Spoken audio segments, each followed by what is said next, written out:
ডিমের এই রেসিপি থাকলে খাসির মাংসের স্বাদকেও হার মানাবে।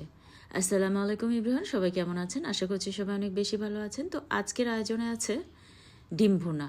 আর এই ডিম ভুনাটা আমি একটু স্পেশালভাবে করে দেখাবো। আশা করছি আপনাদের কাছে অনেক বেশি ভালো লাগবে। আর আমি বরাবরই চেষ্টা করি যে কোনো রেসিপি সহজভাবে উপস্থাপন করার। তো রেসিপি ভালো লাগলে পেজ ফলো করে সাথে থাকবেন। আর ভিডিওতে একটি লাইক দিতে অবশ্যই ভুলবেন না। আর অবশ্যই পরিবার পরিজনদের মাঝে ভিডিওটি বেশি বেশি শেয়ার করে দেবেন।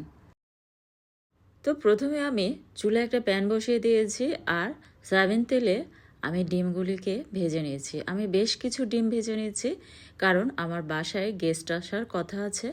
তো সেই উপলক্ষে আমি কিন্তু একটু বেশি পরিমাণ ডিম ভুনাটা করে নেব। তো এই পর্যায়ে কিন্তু আপনারা একটু হলুদ পাউডার অ্যাড করেও ডিমটাকে ভেজে নিতে পারেন, আবার চাইলে আমার মতো করে এভাবে সাদা করেও ভেজে নিতে পারেন। আর আমার ইউটিউব চ্যানেল এবং ফেসবুক পেজে কিন্তু বিভিন্ন ধরনের ডিমের রেসিপি শেয়ার করা আছে, যেগুলি কিন্তু অনেক সহজ আর খেতে ভীষণ মজার। আপনারা চাইলে সেগুলিও ট্রাই করতে পারেন। তো আমি বেশ কিছুক্ষণ ধরে এগুলিকে ভেজে নেব। প্রায় 3 থেকে 4 মিনিট ভেজে নেওয়ার পর এগুলিকে আমি তুলে নেব। ডিমের কোরমা, ডিমের শাহি কোরমা, ডিম ভুনা, ডিম চপ এছাড়াও বিভিন্ন ধরনের রেসিপি কিন্তু পেয়ে যাবেন আমার ইউটিউব চ্যানেল এবং ফেসবুক পেজে। চাইলে সেগুলিও ট্রাই করতে পারেন। আর আমার পেজ এবং ইউটিউব চ্যানেলের কোনো একটি ভিডিও আপনাদের কাছে যদি ভালো লেগে থাকে, তাহলে অবশ্যই পেজ ফলো করে সাথে থাকবেন। আর ইউটিউব চ্যানেল থেকে দেখে থাকলে সাবস্ক্রাইব করে সাথেই থাকবেন। তো ডিমগুলিকে তুলে নেওয়ার পর এখানে আমি 1 কাপ পরিমাণ পেঁয়াজ কুচি অ্যাড করে দিয়েছি। আর রেগুলার মশলা আমরা যেগুলি আস্ত গরম মশলা ইউজ করে থাকি, সেগুলি কিন্তু একদম অল্প পরিমাণ করে অ্যাড করে দিয়েছি। এখানে আছে দারুচিনি, তেজপাতা, লং, গোলমরিচ, এগুলি একদম অল্প পরিমাণে অ্যাড করে নিয়ে হালকা একটু ভেজে নিয়েছি। যখন সুন্দর একটি ফ্লেভার ছড়াবে তখন অ্যাড করে নিয়েছি পাউডার মশলাগুলি। এখানে একটুখানি হলুদ পাউডার অ্যাড করা আছে সুন্দর একটি কালারের জন্য।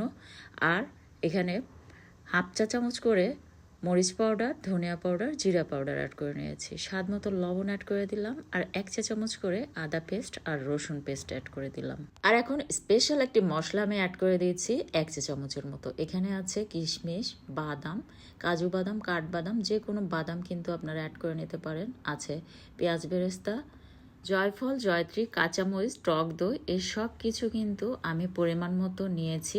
তারপর ব্লেন্ডারে ব্লেন্ড করে নিয়েছি। নিয়ে সেখান থেকে 1 চা চামচ পরিমাণ এখানে অ্যাড করে দিলাম। আর বাকিটুকু আমি একটি এয়ারটাইট বক্সে করে ডিপ ফ্রিজে রেখে দিই 1 থেকে 2 মাসের মতো। যখন এই স্পেশাল রান্নাগুলো আমি করে থাকি, তখন মশলাটি আমি বের করে এরকম কিন্তু রান্না করে থাকি। তাতে রান্নাটি খুব সহজে কিন্তু করে নেওয়া যায়। আর একটি বড় সাইজের টমেটো এর সাথে অ্যাড করে দিলাম। দিয়ে 1 কাপের মতো পানি অ্যাড করে দিয়েছি। দিয়ে এটাকে ভালোভাবে মশলাটাকে কষিয়ে নিতে হবে, যাতে মশলার কাঁচা গন্ধটা না থাকে। তারপর ডিমগুলিকে কিন্তু আমি অ্যাড করে নিয়েছি। নিয়ে ডিমটাকেও কিন্তু মশলার সাথে 2 থেকে 3 মিনিটের মতো কষিয়ে নিয়ে পরিমাণ মতো পানি অ্যাড করে দিলাম, প্রায় 2 কাপের মতো। আর সুন্দর একটি ফ্লেভারের জন্য আস্ত কাঁচামরিচ অ্যাড করে দিলাম 3টি। আর 1 চা চামচের মতো দিয়ে দিলাম চিনি। চিনিটা অবশ্যই দিতে হবে, কারণ আমরা কিন্তু এখানে টক দইটা ইউজ করব, তাই চিনিটা কিন্তু আমি অ্যাড করে নিলাম।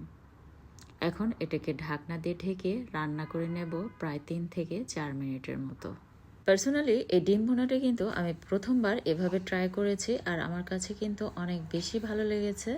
আর দিয়ে দিলাম 2 টেবিল চামচ পরিমাণ টক দই। আর টক দইটাকে কিন্তু অবশ্যই খুব ভালোভাবে ফেটিয়ে অ্যাড করে দিতে হবে। আর আমার কাছে চিনির পরিমাণটা একটু কম মনে হচ্ছিল, তাই আরও হাফ চা চামচের মতো কিন্তু অ্যাড করে দিয়েছি। দিয়ে প্রায় 3-4 মিনিটের মতো আবারও এটাকে খুব ভালোভাবে রান্না করে নিয়েছি, চুলার পাওয়ারটা মিডিয়ামে রেখে। তারপর লাস্টের দিকে অ্যাড করে দিলাম কিছু ধনিয়া পাতা কুচি। আর এই পর্যায়ে কিন্তু ঘি কিংবা বাটার 1 চা চামচের মতো অ্যাড করে নিতে পারেন, তাতে সুন্দর একটি ফ্লেভার আসবে। আমি কিন্তু অফ ক্যামেরায় ঘি 1 চা চামচের মতো অ্যাড করে দিয়েছি। ভিডিওটি আসলে স্কিপ হয়ে গিয়েছে। তো অবশ্যই যদি আপনাদের হাতে কাছে থাকে ঘি কিংবা বাটার অ্যাড করে নেবেন, তাতে দেখবেন সুন্দর একটি ফ্লেভার আসবে আর খেতেও কিন্তু আরও দুর্দান্ত স্বাদের হবে। আর আস্ত গরম মশলাগুলি তুলে ফেলে দিলাম। তো আমার রান্না কিন্তু অলমোস্ট হয়ে গিয়েছে, আর কতটা ইয়ামি লাগছে আর কতটা কালার সুন্দর হয়েছে তা দেখে বুঝতে পারছেন। আমি হালকা গ্রেভি টাইপের কিন্তু মাখা মাখা রেখেছি, আপনারা চাইলে আর একটু কিন্তু শুকিয়ে নিতে পারেন ঝোলটা। তো এরকম সহজ সহজ ও মজাদার রেসিপিগুলি পেতে পেজ ফলো করে সাথে থাকবেন। ধন্যবাদ সবাইকে।